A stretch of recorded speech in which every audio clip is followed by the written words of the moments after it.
하나님 감사합니다. 우리의 모든 것들을 주장하셔서 이 자리로 이끌어 주시고 이 자리에 앉아 하나님을 마음껏 찬양하며 예배하며 기도하며 말씀 들을 수 있는 특권 주신 것 감사합니다. 그렇습니다. 세계 곳곳에 마음껏 찬양하고 싶지만, 마음껏 부르짖어 기도하고 싶지만, 마음껏 말씀 듣고 싶지만 핍박 가운데 헤매이는 우리 정말 형제 자매들이 있을 텐데, 하나님 우리가 무슨 특권을 받았기에 이 자리에 있나이까. 하나님 우리가 이 모든 감사를 알게 하시고 하나님 앞에 더 영광 돌리는 우리 한 사람 한 사람이 될 수 있도록 오늘도 말씀하여 주시고 우리를 새롭게 빚어주시고 재창조하여 주시옵소서. 하나님 우리는 부족합니다. 우리는 연약합니다. 성령님의 능력 없이는 오늘도 미련할 뿐이오니 하나님 오늘 우리를 말씀으로 덮어주시고 말씀으로 비추어 주시고 말씀으로 지나가 주시고 말씀으로 만져주셔서 오늘 우리가 이 시간 이 자리에서 일어날 때는 하나님의 사람으로 온전케 되며 모든 선한 일을 행하기에 온전한 자로 거듭날 수 있도록 축복하여 주시옵소서. 오늘 이 자리에서 놀라운 일을 행하실 그 주님을 기대하고 찬양하고 감사드리오며 이 모든 기도 예수님의 이름으로 감사하며 간절히 기도드립니다. 아멘. 찬양팀 감사합니다. 구약성경 사무엘하 12장 1절로 25절입니다. 우리 다 함께 찾았으면 교독하도록 합니다.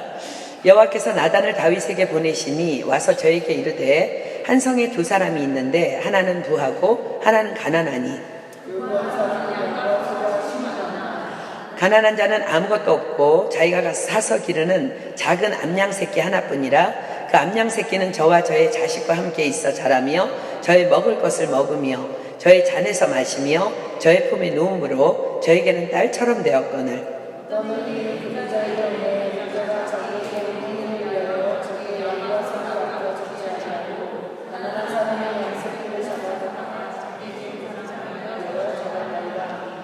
다윗이 그 사람을 크게 노하여 나단에게 이르되 여호와의 사심을 가리켜 맹세하노니 이 일을 행한 사람은 마땅히 죽을 자라.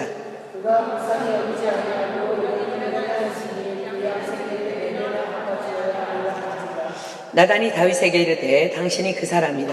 이스라엘의 하나님 여호와께서 이처럼 이르시기를 내가 너로 이스라엘 왕을 삼기 위하여 내게 기름을 붓고 너를 다윗 사울의 손에서 구원하고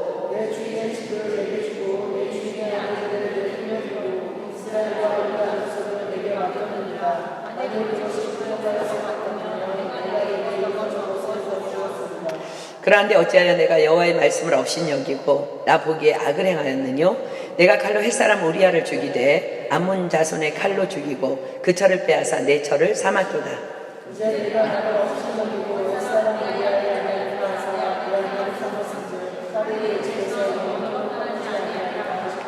여호와께서 또 이처럼 이르시기를 내가 내 집에 재화를 일으키고 내가 내 처들을 가져 내 눈앞에서 다른 사람에게 주리니 그 사람이 내 처들로 더불어 백주에 동침하리라.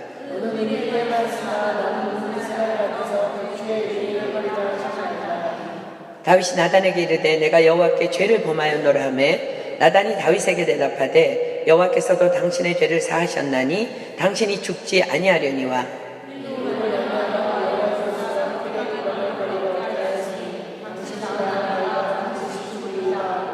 나단이 자기 집으로 돌아가니라. 우리아의 처가 다윗에게 낳은 아이를 여호와께서 치심에 심히 앓는지라.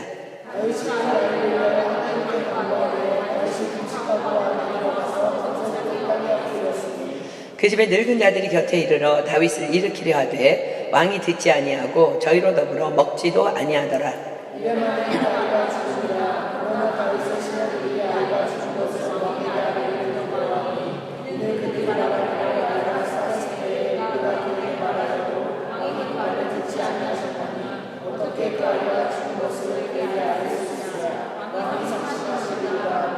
다윗이 그 신복들의 서로 수군거리는 것을 보고 그 아이가 죽은 줄을 깨닫고 그 신복들에게 묻되 아이가 죽었느냐? 대답하되 죽었나이다.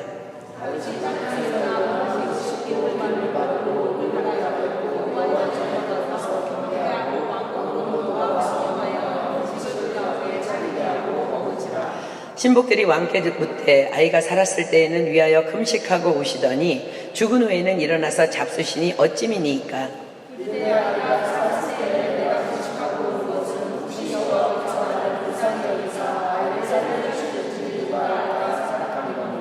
지방은 죽었으니 어찌 금식하랴. 내가 다시 돌아오게 할 수 있느냐. 나는 저에게로 가려니와 저는 내게로 돌아오지 아니하리라.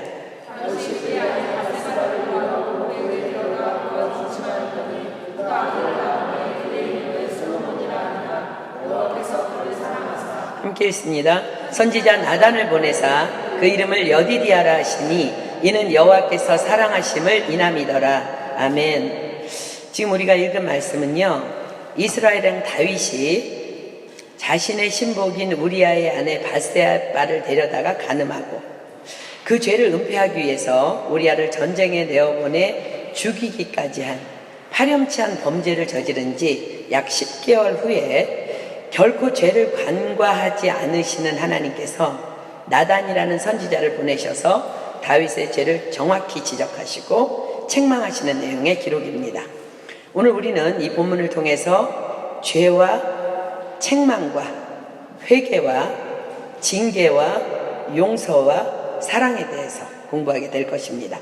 자, 1절부터 보겠습니다. 여호와께서 나단을 다윗에게 보내시니, 자, 하나님께서 나단을 다윗에게 가라 하십니다. 자, 다윗 왕은 지금 어떤 영적 상태에 있을까? 여러분도 한번 생각해 보세요. 우리 너무 다윗의 사건을 잘 알고 있어요. 어떤 영적 상태에 있을까? 정신병 전문가들은 정신병을 이제 몇 단계로 분리하는데 그 중에 가장 많이 보편적으로 두드러지게 드러나는 초기 증세는 죄책감에 시달리는 증세라고 합니다. 아주 작은 실수임에도 불구하고 혹은 내 탓이 아님에도 불구하고 어떻게 하지? 그러지 말았어야 하는데 그것 때문에 사람들이 나를 판단하며 정죄하며 나를 싫어할 거야. 아, 어떡하지? 너무 괴롭다. 나라는 인간은 도대체 왜 이러냐? 자, 보세요. 조금 민망하고 부끄럽기는 하지만 용기를 내서 그냥 미안하다고 자신의 실수나 잘못을 그냥 인정하면 간단한 문제를 숨어서 혼자 괴로워하고 고통스러워하고 또 그러다 보니까 홀로 갇혀 있으면서 아무도 나를 찾아오지 않는다며 또 아무도 나를 좋아하지 않는다며 홀로 상처를 받고 홀로 고립되어서 그냥 사람을 미워하고 또 세상을 손가락질하며 절규하는 피해망상증 단계, 이런 것들이 대부분 정신병의 초기 증세 단계라고 합니다. 그러나 이런 증세는 본인의 의지에 호소해서 그나마 치료가 가능한 상태라고 합니다. 왜냐하면 죄가 무엇인지는 인식하고 있는 상태이기 때문이라는 거예요. 그런데 정신병 중에 가장 심각한 중증은 죄의식이라는 감각을 잃어버린 상태라는 거예요. 죄의식이라는 감각을 잃어버렸기 때문에 자신이 지금 어떤 상태인지, 얼마나 나쁜 짓을 저지르고 있는지 모르는 상태, 즉 사이코패스 단계라는 거예요.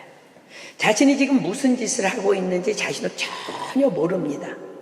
물건을 훔치고 사람을 죽이고 학대하고 칼부림하고 폭력을 휘두르면서도 전혀 죄의식이 없는 상태, 이것이 거의 정신질환의 끝이라고 합니다. 의학적 치료는 거의 포기해야만 할 상태라고 합니다. 자, 이런 정신병의 단계에 이제 비추어 본다면 영적으로 지금의 다윗의 영적 상태는 거의 영적 문둥병의 말기 상태라고 볼 수 있습니다. 나라가 온통 전쟁의 때입니다. 그러나 왕이 낮잠을 잡니다. 낮잠을 자고 일어나서 지붕 위를 걸어 다니다가 목욕하고 있는 어떤 여인을 보고 정욕이 올라옵니다. 신하를 불러서 누구인지 알아보고 오라고 합니다. 이미 제정신이 아닙니다. 그 여인의 남편은 지금 전장에 나가 있는 충신 우리아입니다 라는 보고를 듣습니다. 그러나 상관없습니다. 그 여인을 무조건 불러오라고 합니다. 그리고 그 여인과 동침합니다.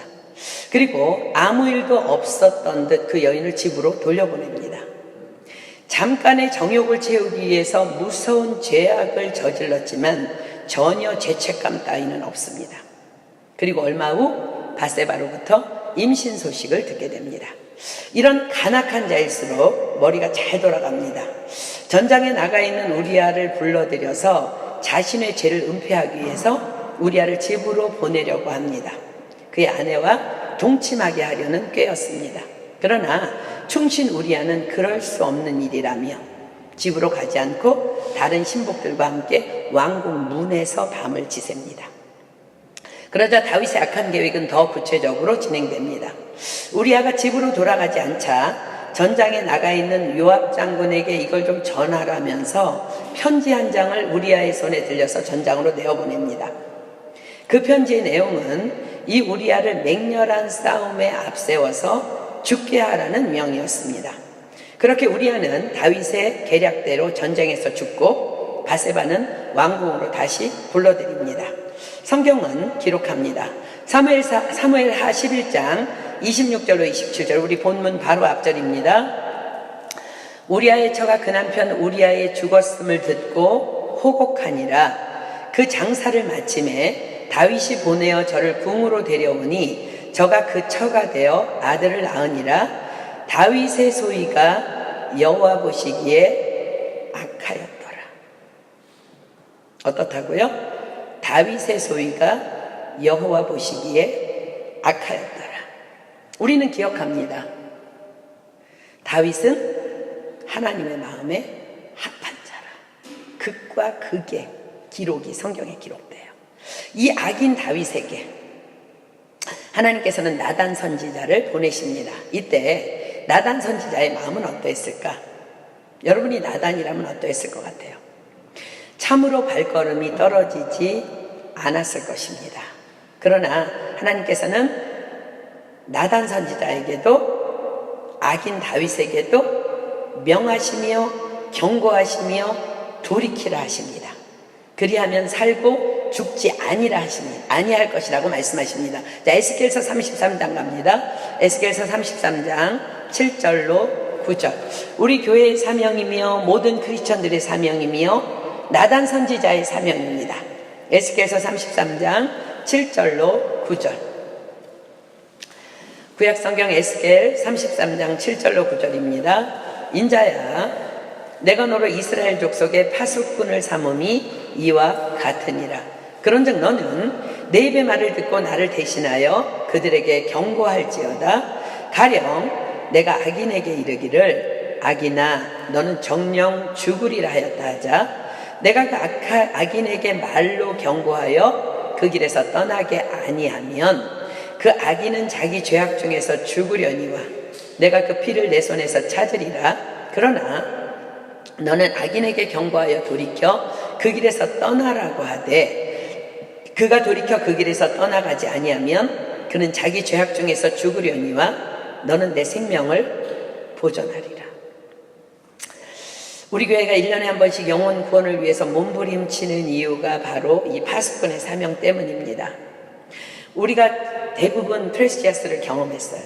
트레스지아스에 가면 복음에 예수님이 누구신지, 하나님이 누구신지, 성령님이 누구신지, 교회가 무엇인지, 우리가 환경을 어떻게 지배해야 되며 성도의 공동체의 사명은 무엇이며 우리가 하나님 안에서 믿음 생활할 때 배워야 될 총체적인 것들을 다 배우게 돼요. 그냥 복음을 목구멍에다 쑤셔 넣는 거예요. 여러분, 우리 거기까지 해야 되는 이유는 우리가 그렇게까지 한 다음에 산장에서 내려와서는 그 사람들의 자유의지예요. 선택하는 거야. 내가 하나님 안에서 거룩한 삶을 선택할 것인지 아니면 예전의 나로 그냥 살아갈 것인지. 그러나 우리가 거기까지 순종해서 나아갈 때 그들의 피에 대해서 우리는 깨끗하다는 것을 기억해야 돼요. 그러나 우리가 내 주변에 죽어가는 그 영혼들을 기도하지 아니하고 복음을 들을 기회가 있음에도 불구하고 내 일만 바빠서 내가 정말 나만을 위해서 살아간다면 우리는 파수꾼의 사명을 하지 않았기 때문에 그 영혼이 그 죄 때문에 죽을 것이지만 그 피를 우리에게 돌릴 것이라고 말씀하십니다. 그래서 우리가 사랑의 불꽃을 하는 거예요. 여러분들 정신 똑바로 차리고 주변에 정말 구원해야 될 영혼들을 위해서 몸부림치면서 우리가 이제 내일부터 금식할 텐데 그렇게 기도해야 될 줄 믿습니다. 하나님께서는 나단을 향해 말씀하세요. 넌 백성의 생명을 보호하는 경비병, 즉 파수꾼이야. 즉 파수꾼이 전쟁의 칼이 임함을 보고도 나팔을 불어서 백성에게 경고하지 않아서 백성 중 한 사람이라도 그 칼에 죽으면 그것은 전적으로 파수꾼의 책임이라는 것입니다. 그러나 파수꾼이 나팔을 불어 경고하였음에도 불구하고 백성이 경비를 하지 않아서 칼에 죽는다면 그것은 파수꾼의 책임이 아니라 나팔 소리를 듣고도 경비하지 않은 그 백성의 책임이라 하십니다. 그러면서 하나님은 그 경고의 목적을 이렇게 말씀하십니다. 에스겔서 33장 우리 그 다음 절 볼게요. 10절로 11절입니다. 그런즉 인자야 너는 이스라엘 족속에게 이르기를 너희가 말하여 이르되 우리의 허물과 죄가 이미 우리에게 있어 우리로 그 중에서 쇠폐하게 하니 어찌 능히 살려 하거니와 주 여호와의 말씀에 나의 삶을 두고 맹세하노니 나는 악인의 죽는 것을 기뻐하지 아니하고 악인이 그 길에서 돌이켜 떠나서 사는 것을 기뻐하노라. 이스라엘 족속아 돌이키고 돌이키라. 너희 악한 길에서 떠나라. 어찌 죽고자 하느냐 하셨다 하라. 그러나 너희가 회개하면 죽지 않고 살리라 라고 선포하라는 거예요. 그렇습니다. 파수꾼의 사명은 다만 순종입니다. 우리 모두는 다 하나님의 파수꾼으로 세상에 보내심을 받은 자들입니다. 이 말은 우리가 이 사명을 감당해도 되고 안 해도 되는 것이 아닌 우리에게는 복음을 전함에 있어서 선택권이 없음을 의미합니다. 무조건 전해야 된다는 말씀입니다. 자, 마가복음 16장 15절로 16절 갑니다. 마가복음 16장 15절로 16절. 마가복음 16장 15절로 16절. 또 가라사대 너희는 온 천하에 다니며 만민에게 복음을 전파하라. 전파하는 것까지 우리의 책임이에요. 그 다음 보세요. 믿고 세례를 받는 사람은 구원을 얻을 것이요 믿지 않는 사람은 정죄를 받으리라. 복음을 전하는 것은 우리의 사명이며 선택은 그들의 의지라는 거예요. 자, 파수꾼의 즉 복음 전파의 목적은 뭐예요? 다만 죄인을 구원하여 살리려 하심입니다. 나단 선지자는 순종해서 다윗에게 나아갑니다. 분명히 쉽지 않았을 것입니다. 발걸음이 떨어지지 않았을 것입니다. 왜냐하면 다윗은 지금 최고 권력자인 왕인과 동시에 전적으로 타락한 영적 상태에 머물러 있었기 때문입니다. 나단은 사울 왕이라는 한 사람을 통해서 전적으로 타락한 영적 상태에 있는 게다가 권력을 가진 자의 난폭함과 사나움과 절제되지 않은 파괴된 인격의 실상을 정확히 보아왔습니다. 그러하기에 두려웠을 것입니다. 하나님께서는 그런 선지자 나단에게 이렇게 지혜를 담아주셔서 다윗이 자신의 범죄를 스스로 깨닫고 그 죄의 심각성을 파악하게 할 만한 한 비유를 그 나단의 입에 담아주십니다. 자, 로마서 11장으로 한번 가볼게요. 로마서 11장 33절로 34절. 우리가 기도해야 되는 이유입니다. 나단 선지자가 기도해야 되는 이유이며 우리 모두가 기도해야 되는 이유입니다. 로마서 11장 33절로 34절. 여러분들, 내가 그 사람에게 어떻게 복음을 전하고 어떻게 전도를 하며 어떻게 교회로 이끌 것인가 하나님이 주신다고 말씀하십니다. 자, 보십시오. 깊도다 하나님의 지혜와 지식에 부요하며 그의 판단은 측량치 못할 것이며 그의 길은 찾지 못할 것이로다. 누가 주의 마음을 알았느뇨? 누가 그의 모사가 되었느뇨? 기도할 때 하나님께서 그때 말할 것들을 담아주실 줄 믿습니다. 히브리서 4장 12절로 13절 봅니다. 우리는 기억해야 돼요. 그 누구도 그 어떤 사람도 하나님이 담아주신 말씀 앞에서, 하나님의 말씀 앞에서 전부 굴복하게 될 줄 믿습니다. 히브리서 4장 12, 13절. 하나님의 말씀은 살았고 운동력이 있어 좌우의 날선 어떤 검보다도 예리하여 혼과 영과 및 관절과 골수를 찔러 쪼개기까지 하며 또 마음의 생각과 뜻을 감찰하나니 지으신 것이 하나라도 그 앞에 나타나지 않음이 없고 오직 만물이 우리를 상관하시는 자의 눈앞에 벌거벗은 것 같이 드러나느니라. 그렇습니다. 다윗이 그러했습니다. 자, 드디어 나단 선지자의 입을 통하여 하나님의 지혜의 비유를 통한 하나님의 심판이 다윗에게 선포됩니다. 자, 1절부터 보겠습니다. 본문. 여호와께서 나단을 다윗에게 보내시니 와서 저에게 이르되 한 성에 두 사람이 있는데 하나는 부하고 하나는 가난하니. 자, 우리 눈치채죠? 부자는 누구고 가난한 자는 누구일까요? 그렇습니다. 부자는 왕 다윗을 가리키며 가난한 자는 밧세바의 남편 우리아를 가리킵니다.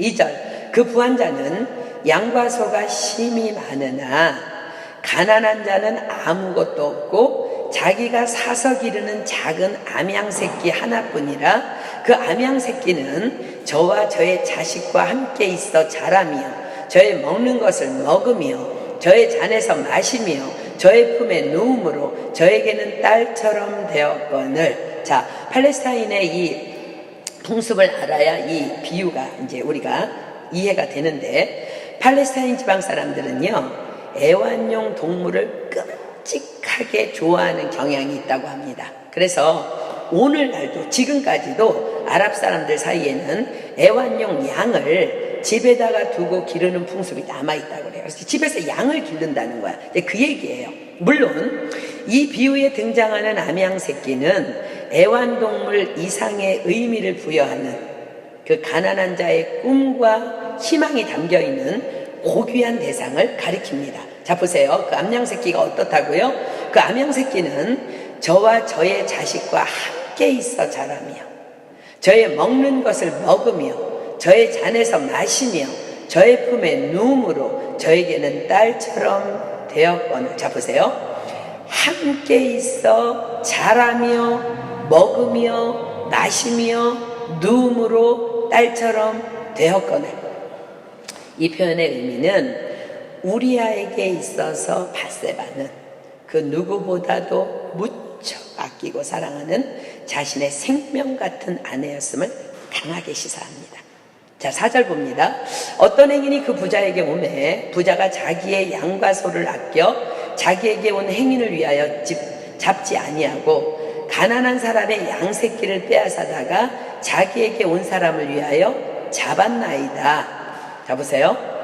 이 부자는 왜 굳이 잠깐 신세지고 지나갈 뿐인 어떤 행인을 위하여 가난한 사람의 양새끼를 빼앗아다가까지 대접하였을까? 정말 어이없게도 나그네를 대접하라는 하나님의 말씀에 대한 순종을 위함이었던 것입니다. 그는 아마도 나그네를 대접함으로 오랜 동안 소망하던 응답을 받았던 그들의 믿음의 조상 아브라함의 간증을 잘 알고 있었을 것입니다. 혹이나 우리도 이런 이중적이고도 가증스러운 신앙의 모습이 있지는 않은지 여러분들 자신을 점검해 보아야 합니다. 하나님은 우리의 중심을 받으시기를 원하십니다. 아브라함의 순종은 나의 가장 좋은 것, 나의 최상의 것을 희생해서 내어드리는 그런 중심을 드리는 순종이었습니다. 자, 창세기 18장 6절로 8절 가볼게요. 아브라함은 나그네를 어떻게 대접했는지. 창세기 18장 6절로 8절입니다. 창세기 18장 6절로 8절. 자, 봅시다. 아브라함이 급히 장막에 들어가 사라에게 이르러 이르되 속히 고운 가루 세 스아를 가져다가 반죽하여 떡을 만들라 하고 아브라함이 또 짐승떼에 달려가서 기름지고 좋은 송아지를 취하여 하인에게 주니 그가 급히 요리한지라. 아브라함이 버터와 우유와 하인이 요리한 송아지를 가져다가 그들의 앞에 진설하고 나무 아래 모셔섬에 그들이 먹으니라. 최상의 것, 자신의 집에 있는데 우리 먹어도 되고 안 먹어도 되는 게 아니라 아주 최상의 좋은 재료를 가지고 나그네를 대접했다는 거예요. 제가 한국에 있을 때 섬기던 교회는요 부자들이 참 많았습니다.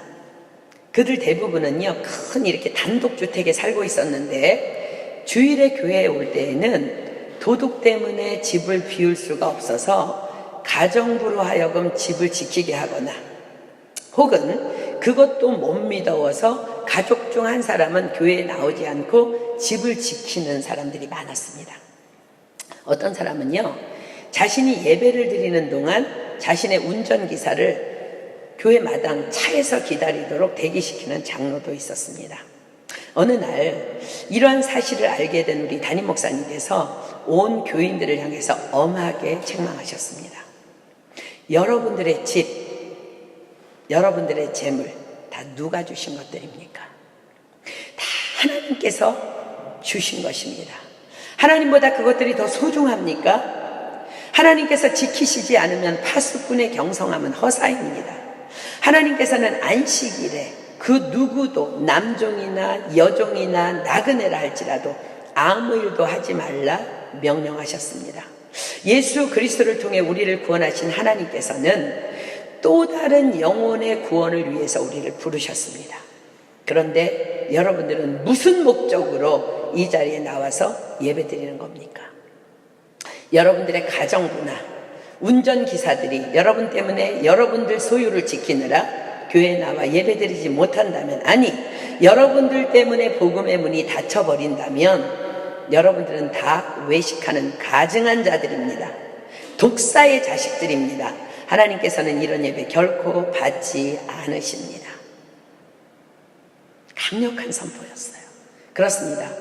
가난한 자의 한 마리뿐인 암양을 빼앗아다가 행인을 대접한 그 부자의 행함과 동일한, 그것은 너무너무 가증스러운 악입니다. 자, 이사야 1장 피겠습니다. 이사야 선지자가 살던 시대에는 이런 예배자들이 바글바글하던 때였습니다. 이사야서 1장 11절로 15절.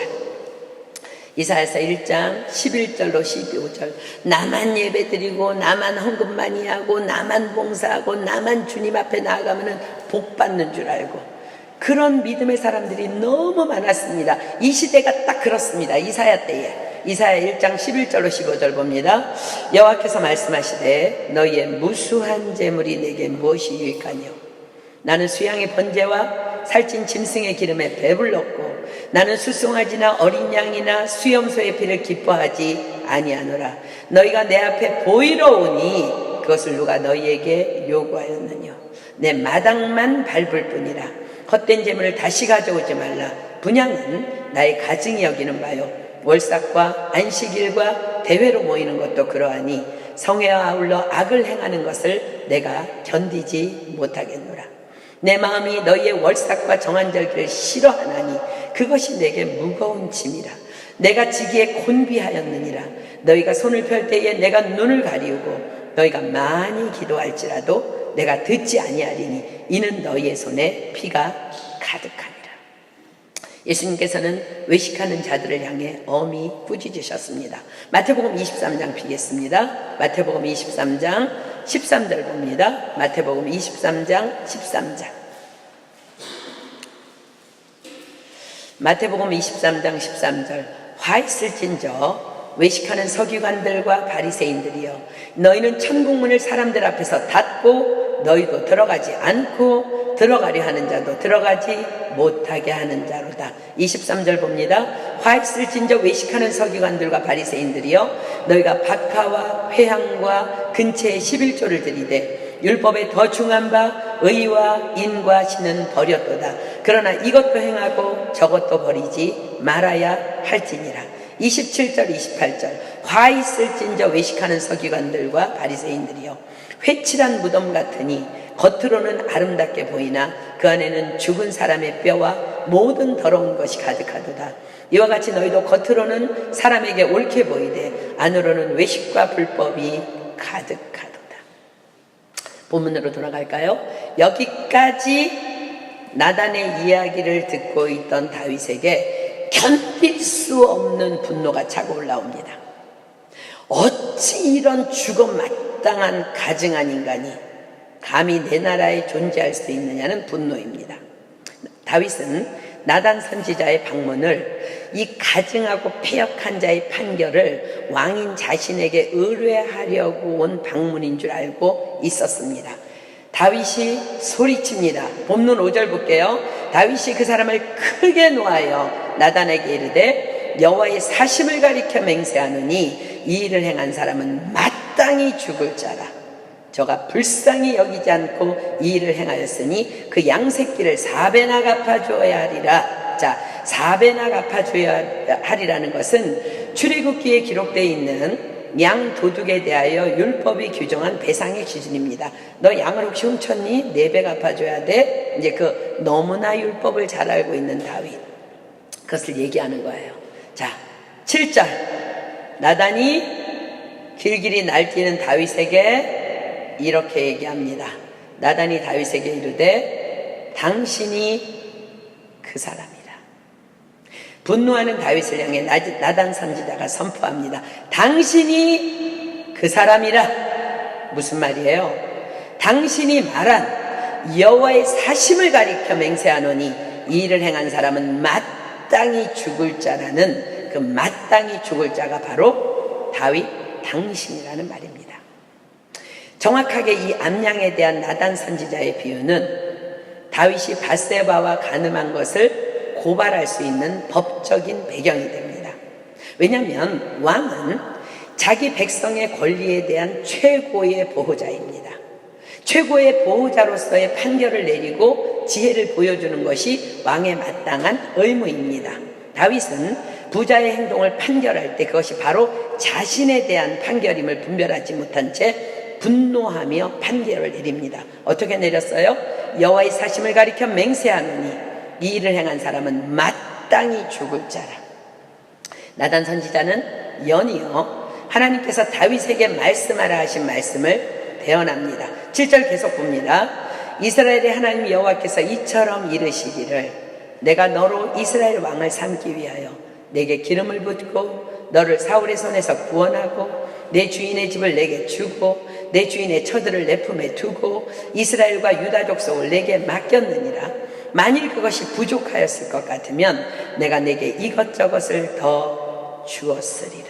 자, 나단 선지자를 통해서 하나님께서 말씀하십니다. 내가 너로 내게 기름을 붓고 너를 사울의 손에서 구원하고 내게 주고 내 품에 두고 내게 맡겼느니라. 내가 내게 이것저것을 더 주었으리라. 내가 내게 내가 너로 내가 주고 7번씩이나 연거푸 반복해서 말씀하시므로 다윗에게 있는 모든 것들이 하나도 빠짐없이 다 하나님께로부터 공급된 것임을 먼저 기억하도록 하십니다. 여러분들에게 온 모든 것 다 하나님께로 공급된 것임을 믿으십니까? 그렇습니다. 우리에게 온 모든 것 하나님께로부터 온 것입니다. 자, 9절 볼게요. 그러한데 어찌하여 내가 여호와의 말씀을 업신여기고 내가 여호와의 말씀을 업신여기고 10절에는 이제 내가 나를 업신여기고 라고 말씀하세요. 말씀이신 하나님의 율법에 금지된 간음과 살인을 자행한 다윗의 간약한 행동이 바로 하나님을 업신여긴 것임을 분명하게 선포합니다. 자, 신명기 5장으로 가볼게요. 신명기 5장 17절로 21절. 신명기 5장 17절로 21절. 말씀이신 하나님께서 말씀하십니다.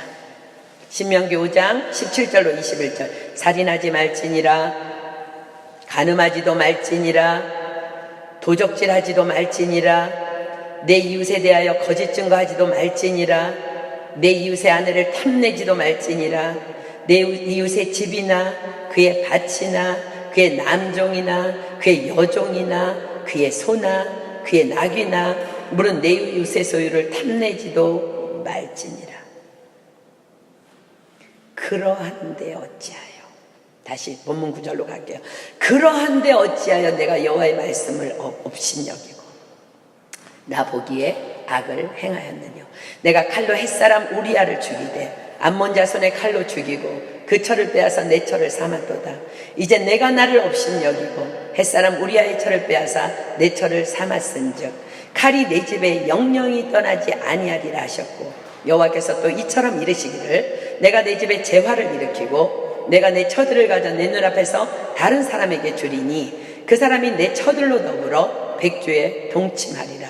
너는 은밀히 행하였으나 나는 이스라엘 무리와 백주에 이 일을 행하리라 하셨나이다.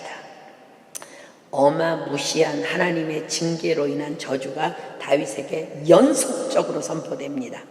이 엄청난 징계의 채찍 앞에서 다윗은 이렇게 고백합니다. 13절 다윗이 나단에게 이르되 내가 여호와께 죄를 범하였노라 하매 나단이 다윗에게 대답하되 여호와께서 당신의 죄를 사하셨나니 당신이 죽지 아니하려니와. 자 보세요. 다윗이 이렇게 얘기해요. 내가 여호와께 죄를 범하였노라. 이것이 다윗의 회개의 전부입니다. 내가 여호와께 죄를 범하였노라. 그리고는 더 이상 그 어떤 말도 아무런 말도 더하지 않습니다. 이 한마디 말 앞에서 나단이 바로 하나님의 용서가 이루어졌음을 선포합니다. 여호와께서도 당신의 죄를 사하셨나니. 자, 여호와께서 당신의 죄를 사하셨다고 하십니다. 나단이 지금 하나님의 음성을 듣고 전해주는 말이에요. 자, 이게 도대체 무슨 일일까? 이런 파렴치한 죄인이 하나님께 단지 이 한마디 내가 여호와께 죄를 범하였습니다 라고만 하면 다 용서받는 것인가요? 정말 그러면 되는 것일까요? 우리 몇 년 전에 이슈가 됐던 밀양이라는 영화, 이 문제예요. 이 문제. 그렇습니까? 정말? 자, 그 답을 마태복음이 기록합니다. 예수님께서는 이렇게 말씀하셨습니다. 마태복음 5장 37절. 마태복음 5장 37절. 오직 너희 말은 옳다, 옳다, 아니라, 아니라 하라. 이에서 지나는 것은 악으로조차 나느니라. 다윗은 엄청난 하나님의 책망과 저주 앞에서 다만 이렇게 말합니다.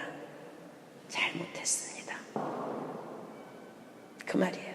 내가 여호와께 죄를 범하였습니다. 그리고 더 이상 보태거나 변명 따위는 없습니다. 오직 너희 말은 옳다, 옳다, 아니라, 아니라 하라. 이에서 지나는 것은 악으로조차 나느니라. 다윗의 중심이 진정으로 회개하고 있음을, 아니 회개하였음을 의미합니다. 중심을 보시는 하나님께서 그의 중심을 꿰뚫어 보고 계셨습니다. 진정한 참회가 그의 안에서 일어나고 있는 것을 주님이 보셨습니다. 이사야서 1장 18절 피겠습니다. 이사야서 1장 18절. 이사야 1장 18절. 이사야서 1장 18절. 여호와께서 말씀하시되 오라 우리가 서로 변론하자. 너희 죄가 주홍 같을지라도 눈과 같이 희어질 것이요 진홍같이 붉을지라도 양털같이 되리라. 잘못했습니다. 더 이상 얘기하지 않는 이런 다윗 앞에서 더 이상 용서의 시간이 지체될 이유가 도무지 없는 완전한 회개가 다윗 안에 일어난 것입니다. 그는 지금 하나님의 책망과 저주 앞에서 그저 네, 옳습니다. 네, 아멘입니다 라고 하고 있는 거예요. 어찌하여 내가 여호와의 말씀을 업신여기고 네, 옳습니다. 나보기에 악을 행하였느뇨. 네, 그랬습니다. 내가 칼로 햇사람 우리아를 죽이되 암몬 자손을 칼로 죽이고 그 철을 빼앗아 내 철을 삼았도다. 예, 그랬습니다. 이제 내가 나를 업신여기고 햇사람 우리아의 철을 빼앗아 내 철을 삼았은즉 칼이 내 집에 영영이 떠나지 아니하리라. 아멘. 하나님은 선하십니다. 내가 내 집에 재화를 일으키고 내가 내 처들을 가져 내 눈앞에서 다른 사람에게 주리니 그 사람이 내 처들로 더불어 백주에 동침하리라. 아멘. 당신은 선하십니다. 당신은 옳으십니다. 너는 은밀히 행하였으나 나는 이스라엘 무리와 백주에 이 일을 행하리라. 아멘. 아멘. 사랑하는 여러분, 기억하십시오. 진정한 회개는 변명하지 않는 것입니다. 오직 너희 말은 옳다, 옳다. 아니라, 아니라 하라. 이에서 지나는 것은 악으로조차 나느니라.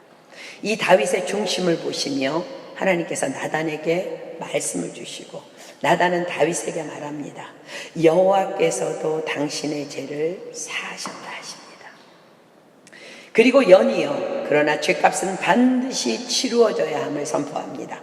본문 13절 다윗이 나단에게 이르되 내가 여호와께 죄를 범하였노라 하매 나단이 다윗에게 대답하되 여호와께서도 당신의 죄를 사하셨나니 당신이 죽지 아니하려니와 이 일로 인하여 여호와의 원수로 크게 회방거리를 얻게 하였으니 당신의 낳은 아이가 정녕 죽으리다고 나단이 자기 집으로 돌아가니라. 자, 사랑하는 여러분, 다윗의 회개를 지금 보고 있습니까? 다윗의 입이 이후로도 하나님의 징계 앞에서 한 번도 열리지 않습니다. 15절 봅니다. 우리아의 처가 다윗에게 낳은 아이를 여호와께서 치심에 심히 앓는지라. 다윗이 그 아이를 위하여 하나님께 간구하되 금식하고 안에 들어가서 밤새도록 땅에 엎드렸으니 그 집에 늙은 자들이 곁에 이르러 다윗을 일으키려 하되 왕이 듣지 아니하고 저희로 더불어 먹지도 아니하더라. 이래 만에 그 아이가 죽으니라. 그러나 다윗의 신복들이 아이의 죽은 것을 왕에게 고하기를 두려워하니 이는 저희가 말하기를 아이가 살았을 때에 우리가 말하여도 왕이 그 말을 듣지 아니하셨나니 어떻게 그 아이의 죽은 것을 고할 수 있으랴. 왕이 회상하시리로다 함이라. 다윗이 그 신복들의 서로 수군거리는 것을 보고 그 아이가 죽은 줄을 깨닫고 그 신복들에게 묻되 아이가 죽었느냐? 대답하되 죽었나이다. 다윗이 땅에서 일어나 몸을 씻고 기름을 바르고 의복을 갈아입고 여호와의 전에 들어가서 경배하고 궁으로 돌아와서 명하여 음식을 그 앞에 베풀게 하고 먹은지라. 너희 말은 옳다, 옳다, 아니라, 아니라 하라. 이에서 지나는 것은 악으로 조차 나느니라. 아이의 죽음 앞에서 다윗은 고백합니다. 아멘. 하나님 당신은 선하십니다. 다윗의 고백 보세요. 하나님의 선하심을 어마어마하게 찬양하고 있어요. 21절 본문 신복들이 왕께 묻되 아이가 살았을 때에 위하여 금식하고 오시더니 죽은 후에는 일어나서 잡수시니 어찌미니까. 가로되 아이가 살았을 때에 내가 금식하고 온 것은 혹시 여호와께서 나를 불쌍히 여기사 아이를 살려주실는지 누가 알까 생각하머니와 시방은 죽었으니 어찌 금식하랴. 내가 다시 돌아오게 할 수 있느냐. 나는 저에게로 가려니와 저는 내게로 돌아오지 아니하리라. 사랑하는 여러분, 진정한 회개가 무엇인지 우리는 지금 보고 있습니다. 진정한 회개는 다만 나의 죄를 인정하고 그 어떤 티끌만한 변명도 하지 않는 것입니다. 오직 너희 말은 옳다, 옳다, 아니라, 아니라 하라. 이에서 지나는 것은 악으로조차 나느니라. 다윗은요 정말 나쁜 사람이었어요. 죄질이 우리의 개념으로는 도무지 용서될 수 없는 너무나 사악한 죄질이었습니다. 다윗은 그런 인간이었습니다. 그러나 예수님은 우리에게 말씀하십니다. 마태복음 5장 21절 비겠습니다. 마태복음 5장 21절로 22절. 마태복음 5장 21절로 22절, 27절로 28절 두 군데 볼게요. 옛사람에게 말한 바 살인치 말라. 누구든지 살인하면 심판을 받게 되리라 하였다는 것을 너희가 들었으나 나는 너희에게 이르노니 형제에게 노하는 자마다 심판을 받게 되고 형제를 대하여 나가라 하는 자는 공회에 잡히게 되고 미련한 놈이라 하는 자는 지옥불에 들어가게 되리라. 27, 28절. 또 간음치 말라 하였다는 것을 너희가 들었으나 나는 너희에게 이르노니 여자를 보고 음욕을 품는 자마다 마음에 이미 간음하였느니라. 예수님의 이 말씀은 죄는 크든 작든 경하든 중하든 하나님 앞에서는 다 똑같다는 거야. 다 똑같다는 거야. 그러므로 너 나 할 것 없이 우리는 거룩하신 하나님 앞에서 다 동일한 죄인일 뿐이라는 것입니다. 죄가 크든 작든 죄질이 저질이든 아니든 다만 죄의 싹은 사망입니다. 살인한 자도 사망에 이르는 죄인이요, 형제를 미워한 자도 사망에 이르는 죄인이요, 간음하지 않았지만 음욕만 품었어도 사망에 이르는 죄인이라는 거예요. 하나님의 거룩함 앞에서 우리는 그 누구도 죄 없다 할 수 없다는 것입니다. 문제는 내가 어떤 죄를 지었느냐가 아니라 예수 그리스도의 십자가의 용서함을 믿고 중심으로 회개하느냐 안 하느냐가 우리의 거룩을 결정한다는 거예요. 요한일서 1장 8절로 10절 피겠습니다. 요한일서 1장 8절로 10절. 우리의 중심을 보신 하나님께서 말씀하십니다. 요한일서 1장 8절로 10절. 만일 우리가 죄 없다 하면 스스로 속이고 또 진리가 우리 속에 있지 아니할 것이요, 만일 우리가 우리 죄를 자백하면 저는 미쁘시고 의로우사 우리 죄를 사하시며 모든 불의에서 우리를 깨끗게 하실 것이요, 만일 우리가 범죄하지 아니하였다 하면 하나님을 거짓말하는 자로 만드는 것이니 또한 그의 말씀이 우리 속에 있지 아니하니라. 그렇습니다. 이런 다윗이 수많은 성경의 인물 중에 유독 하나님의 마음에 합한 자라 칭함을 받을 수 있었던 것은 다윗의 진정한 회개가 그 해답인 것입니다. 그렇습니다. 진정한 회개는 자신의 잘못을 인정하며 그 어떤 변명도 하지 않는 것입니다. 옳다, 아니다, 이에서 지나는 것은 악으로조차 나느니라. 자, 어느 날 이스라엘의 초대왕 사울이 하나님 앞에 범죄합니다. 사무엘 선지자의 책망 앞에서 사울의 모습을 한번 보십시오. 자, 사무엘상 15장 24절로 31절. 사무엘상 15장 24절로 31절.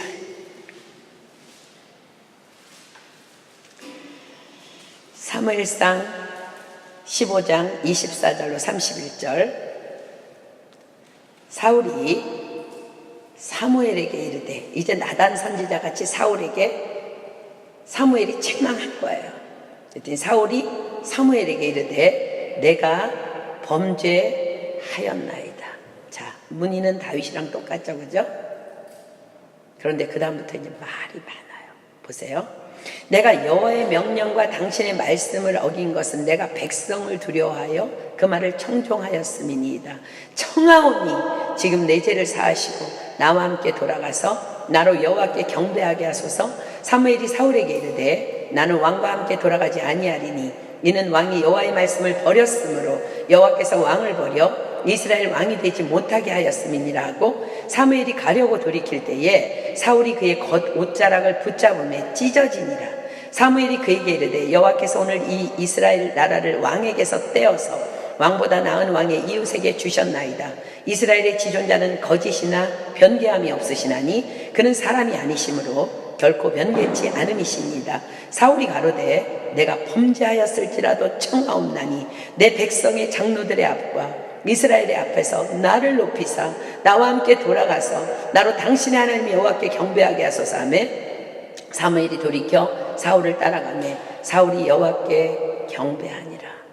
악한 자의 거짓 회개, 거짓 예배의 샘플입니다. 분명히 기억하십시오. 오직 너희 말은 옳다, 아니라 하라. 이에서 지나는 것은 악으로조차 나느니라. 사울왕이 입술로 회개합니다. 내가 범죄하였나이다. 진정한 회개는 여기서 끝입니다. 주님이 하세요. 여기서 지나는 것은 악으로 쫓아난다 하셨습니다. 그런데 사울왕은 계속 주절주절 변명합니다. 내가 여호와의 명령과 당신의 말씀을 어긴 것은 내가 백성을 두려워하여 그 말을 청종하였습니다. 청하오니 주절주절. 결국 진정한 회개가 없었던 사울은 아들들과 함께 전쟁에서 비참한 최후를 맞이합니다. 자, 진정한 회개 두 번째는 더 이상 죄가 나를 주장하지 못하는 거룩한 삶을 살아내는 것입니다. 나는 결단하였지만 악은 여전히 내 주변을 어슬렁거리고 있는 것을 결코 잊어서는 안 됩니다.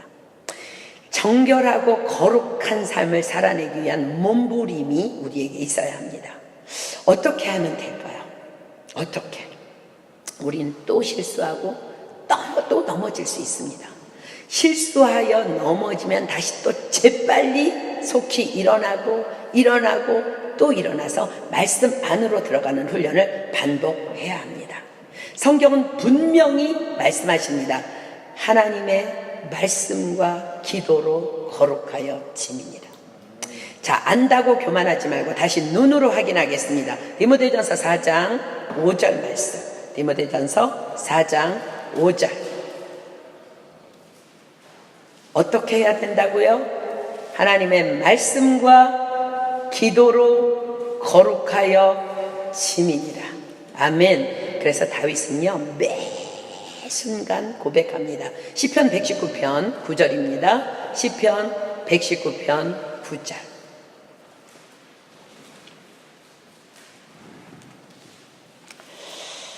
시편 119편 9절. 청년이 무엇으로 그 행실을 깨끗게 하리이까? 주의 말씀을 따라 삼갈 것이니이다. 여러분, 여기서 청년은요, 그냥 젊음의 나이를 얘기하는 게 아니에요. 죄를 지을 왕성한 욕구를 가지고 있는 그때, 그것이 청년이라는 거예요. 청년이 무엇으로 그 행실을 깨끗게 하리까? 주의 말씀을 따라 삼갈 것입니다. 사랑하는 여러분, 그리고 그 넘어짐 앞에서 그 어떤 변명도 늘어놓지 마십시오. 그냥 하나님께 잘못했습니다 라고만 고백하십시오. 그게 회개라는 거예요. 여러분, 넘어지면요, 하나님께 그냥 잘못했습니다. 징계가 따른다 할지라도 아멘. 하나님은 선하십니다. 결국에는 우리가 이런 삶을 살아낼 때 우리도 다윗처럼 승리하게 될 줄 믿습니다. 성경은 다윗에 대해 이렇게 기록합니다. 열왕기상 15장 5절, 열왕기상 15장 5절, 열왕기상 15장 5절. 자, 보세요. 열왕기상 15장 5절. 이는 다윗이 햇사람 우리아의 일 외에는 평생의 여호와 보시기에 정직히 행하고 자기에게 명하신 모든 일을 어기지 아니하였음이라. 이 말은 다윗이 이후에 한 번도 죄로 넘어진 적이 없다는 말이 아니에요. 그것이 아니라 넘어질 때마다 매 순간 진정한 회개가 그의 삶에서 일어났음을 의미하는 것입니다. 예수님께서 우리에게 말씀하십니다. 복음입니다. 누가복음 5장 32절. 누가복음 5장 32절. 누가복음 5장 32절. 누가복음 5장 32절. 내가 의인을 부르러 온 것이 아니요 죄인을 불러 회개시키러 왔노라. 아멘. 예수님은 말씀이셔요. 말씀이 선포될 때 여러분 안에 교훈과 책망과 바르게 함과 의로 교육함으로 찔린다면 하나님 잘못했습니다. 그렇게 하라는 거예요. 의인을 부르러 온 것이 아니라 죄인을 불러 회개시키러 왔다고 말씀하십니다. 자, 본문으로 가겠습니다. 다시 24, 25절. 다윗이 그쳐 밧세바를 위로하고 저에게 들어가 동침하였더니 저가 아들을 낳음에 그 이름을 솔로몬이라 하니라. 하나님께서 그를 사랑하사 선지자 나단을 보내사 그 이름을 여디디아라 하시니 이는 여호와께서 사랑하심을 이남이더라. 자, 요 두 절 안에 중요한 메시지를 담고 있습니다. 죄의 씨앗인 아이가 죽은 후에, 아니 하나님 죽여버리셨죠, 그죠? 하나님께서는 다윗과 밧세바 사이에 솔로몬이라는 아들을 허락해 주십니다. 그는 선지자 나단을 보내셔서 평화, 평강이라는 이름의 또 하나의 이름을 지어주십니다. 여디디야, 하나님이 사랑하는 자라는 뜻입니다. 이 말은 다윗이 그 죄악으로부터 완전한 용서함을 받았음을 깨달은 것을 의미합니다. 자, 여러분들, 우리가 완전한 용서함을 받았다고 딱 깨달아지면요, 어떤 증세가 나요? 평강이 임하는 거예요. 평화가 오는 거예요. 그러니까 그 아들을 낳아서 솔로몬이라고 이름을 진 거예요. 너무 평안해. 하나님이 나를 깨끗게 하셨구나. 완전한 용서함이란 거룩함을 입은 자가 되었음을 또한 의미합니다. 거룩함을 입은 자가 낳은 아들은 과연 평화, 평강의 아들이며 하나님의 사랑하는 자입니다. 그런데 지금 이제 본문에는 다윗이 죄악 중에 잉태한 아이가 죽고 바로 그 다음에 낳은 아이가 솔로몬인 것처럼 기록되고 있지만 역대상의 기록은 이렇습니다. 역대상 3장 5절 피세요. 역대상 3장 5절. 역대상 3장 5절. 역대상 3장 5절. 예루살렘에서 낳은 아들들은 이러하니 시므아와 소밥과 나단과 솔로몬 네 사람은 다 암미엘의 아들 바스와의 소생이요. 바스와는 밧세바입니다. 자, 솔로몬은 밧세바와 다윗에 낳은 다윗의 네 번째 아들이라는 거예요. 죽은 아이까지 하면 다섯 번째 아들이 되겠죠, 그렇죠? 자, 무슨 교훈의 말씀을 주시는 걸까요?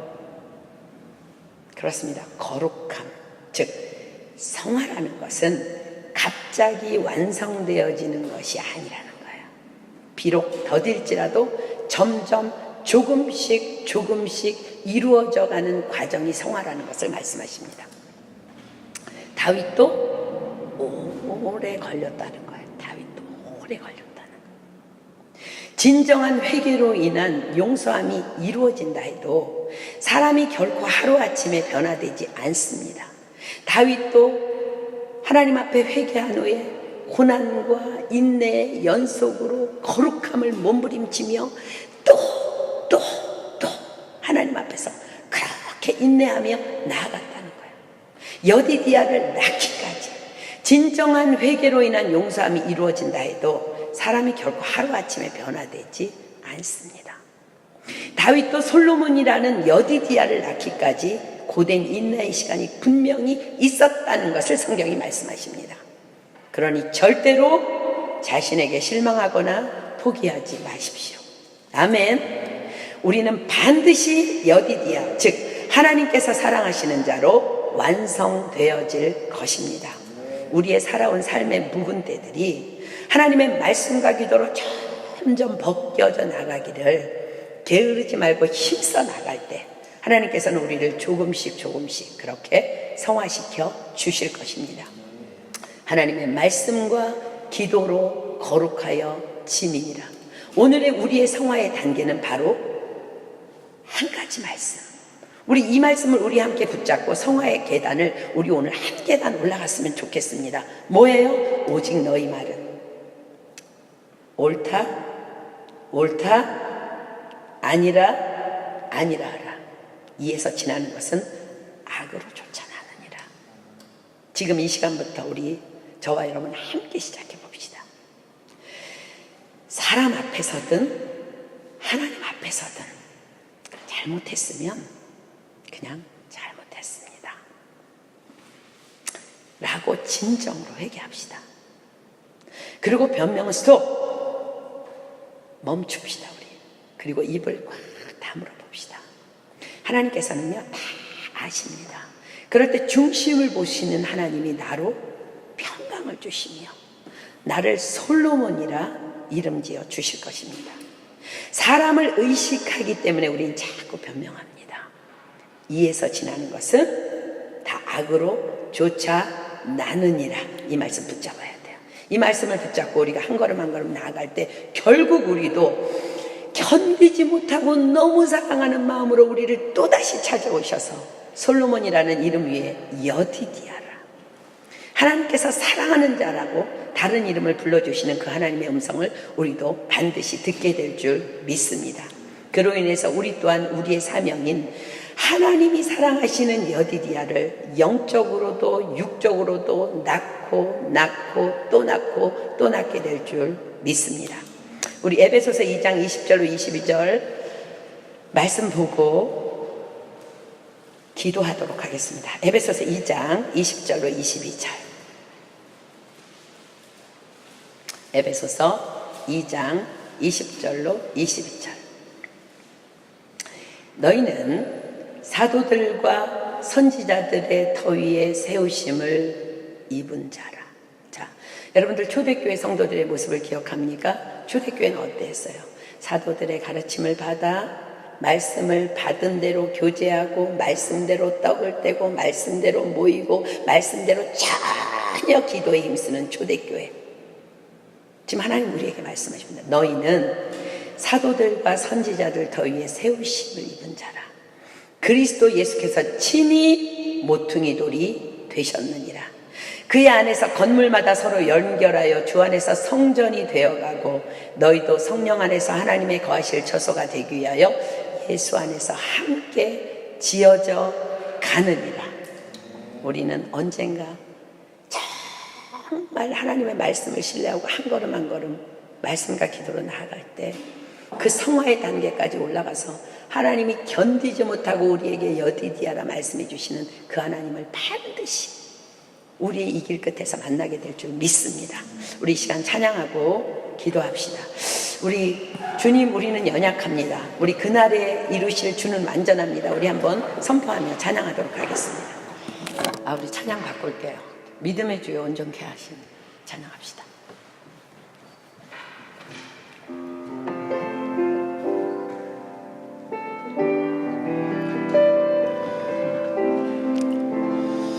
우리가 하나님 앞에서 잠잠히 입 다물고 거룩함으로 나아가려 할 때 어둠의 영들은 우리를 계속 공격할 거예요. 그래도 우리 승리해야 합니다. 하나님께서 내 안에 평강을 주실 때까지, 그래서 여디디아라 부르심을 입을 때까지 우리 오늘 한 단계 성화의 단계로 계단을 올라갑시다. 우리가 믿음의 주여 온전케 하시는 그분을 바라볼 때에 하나님께서 우리를 완전케 하실 것을 믿습니다. 이 시간 믿음의 주여 온전케 하시느니 우리 정말 믿음으로 바라보며 찬양합니다.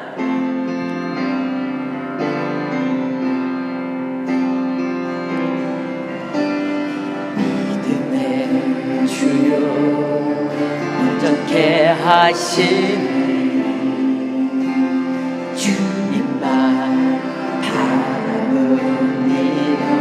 정말로 주님 바라보십시오. 주여 온전케 하시니 주님만 바라봅니다.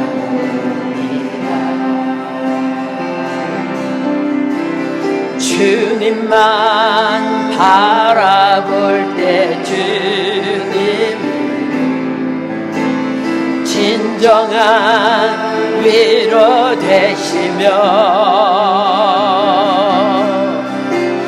주님만 바라볼 때 주님은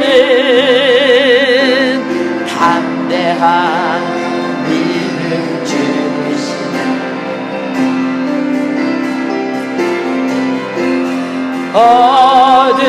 어둠이 밀려올 때 빛으로 인도하시며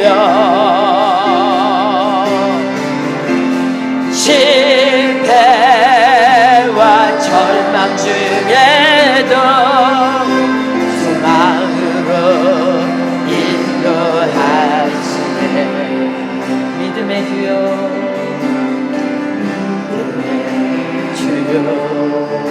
온전케 하신 주님만 바라봅니다.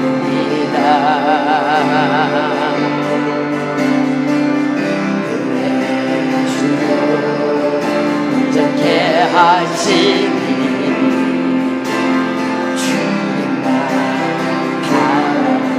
주님만 바라볼 때 주님만 바라볼 때 주님 안에 진정한 위로 되시며 주님만 바라보는 주님 아멘 담대한 빛을 주시 어둠이 몰려올 때도 어둠이 밀려올 때 빛으로 인도하시며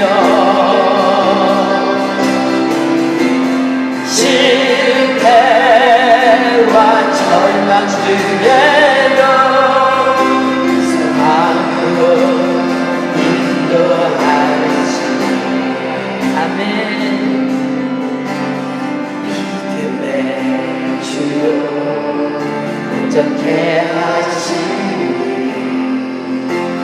주님만 바라봅니다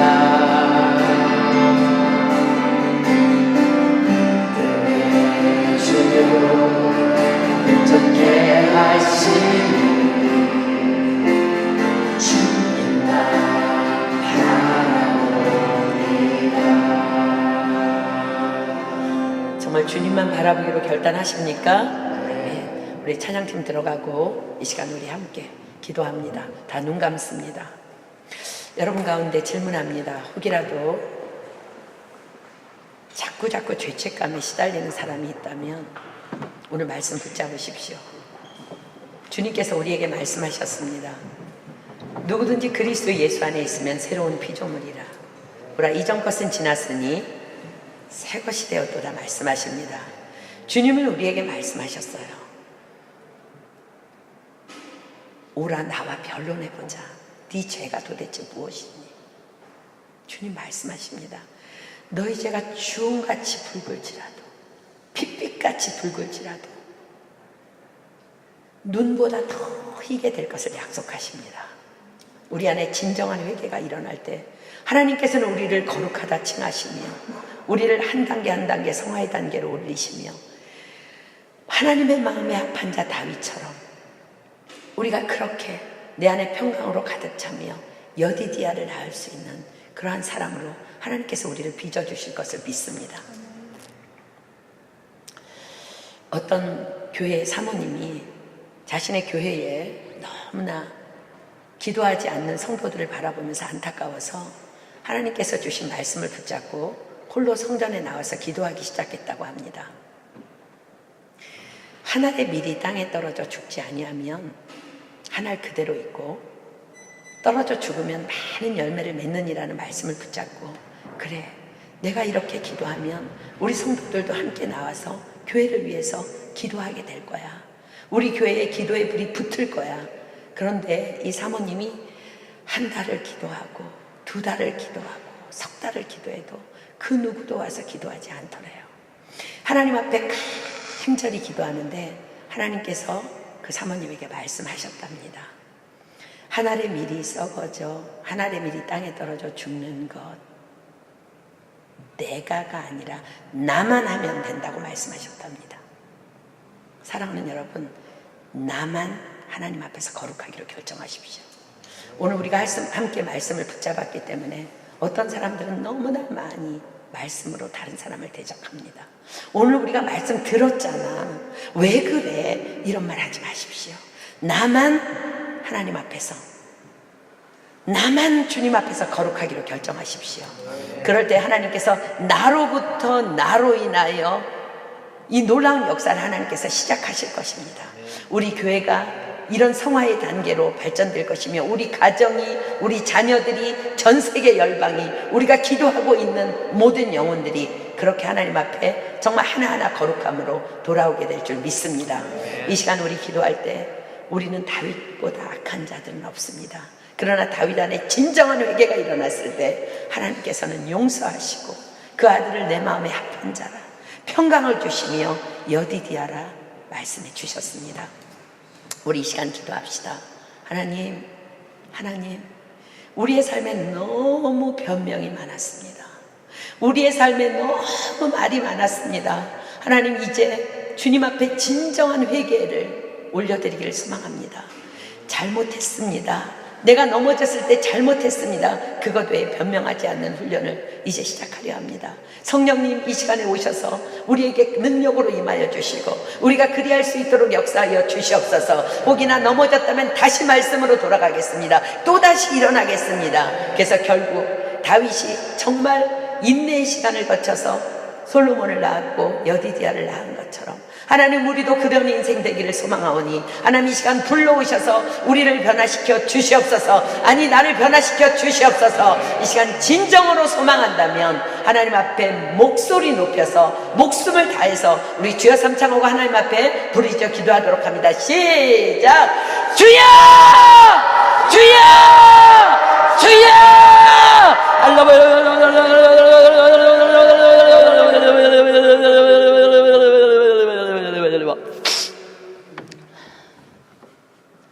사랑하는 여러분, 하나님께서 이 시간 우리에게 분명하게 음성을 들려주십니다.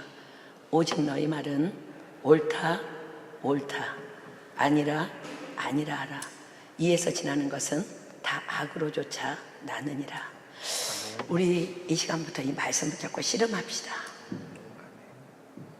야곱이 야복강가에서 천사를 만나서 당신이 나를 축복하지 않으면 놓지 않겠다며 밤새 씨름했던 것처럼 우리는 이 말씀 붙잡고 씨름해야 합니다. 잠잠히 씨름해야 합니다. 결국 우리는 솔로몬이 될 것이며 여디디아를 낳게 될 줄 믿습니다. 하나님께서 반드시 승리하게 하실 줄 믿습니다. 우리 모두가 이 마음으로 이제 또 사랑의 불꽃 잔치를 향해서 내일부터 금식하며 나아가기를 예수님의 이름으로 축복합니다. 누구든지 한 사람이 오늘 하나님께서 말씀 주심에 감사해서 감사기도 했으면 좋겠습니다. 그리고 우리 주님께서 허락하신 주님께서 가르쳐 주신 기도로 모임 패하도록 합니다.